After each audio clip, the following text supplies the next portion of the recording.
Hello everyone, welcome back to my channel. নিয়ে আসলাম ধুন্দল দিয়ে ট্যাংরা মাছ রেসিপি। তো আমি প্রথমে দিয়েছি একটা প্যান, তারপর দিয়েছি সয়াবিন তেল, এরপর দিয়েছি কিছু পেঁয়াজগুলোকে আমি ব্রাউন কালার করে ভেজে নিয়েছি দেখেন।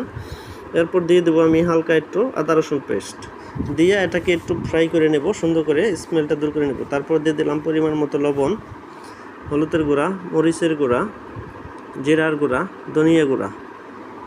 এটা আমি এখন সুন্দর করে কুক করে নেব 4 থেকে 5 মিনিট, যতক্ষণ পর্যন্ত না মশলার স্মেলটা দূর না হয়। দেখেন মশলাটা কিন্তু কষানো শেষ আমার। এই পর্যায়ে দিয়ে দেবো হালকা একটু পানি, কিছু কাঁচামরিচ দিয়ে আমি এটাকে আরও 2 মিনিট কুক করে নেব। এরপর দেখেন তন্দুরগুলো কিন্তু আমি চিকন চিকন করে কেটে নিয়েছি। উপরটা কিন্তু অবশ্যই চাইচা নিতে হবে এরকম করে। তারপর এটাকে আমি সুন্দর করে কুক করব। অবশ্যই হাই হিটে কুক করতে হবে, কারণ এটা থেকে প্রচণ্ড পরিমাণে পানি ওঠে।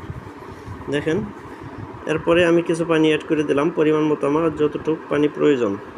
তারপর এটাকে জাল করে নিয়ে আমি একটা ট্রের ভিতরে ঢেলে দিলাম, মাছগুলা যেন ভেঙে না যায় সেই জন্য। এখন বাজিয়ে রাখা মাছগুলাকে এখানে আমি অ্যাড করে দেবো সুন্দর করে। দেখেন উপরে বিছিয়ে দেবো যেন কোনো প্রকারে মাছ ভেঙে যাওয়ার সম্ভাবনা না থাকে। এখন এটাকে হাই হিটে রান্না করব আরও 2 থেকে 3 মিনিট।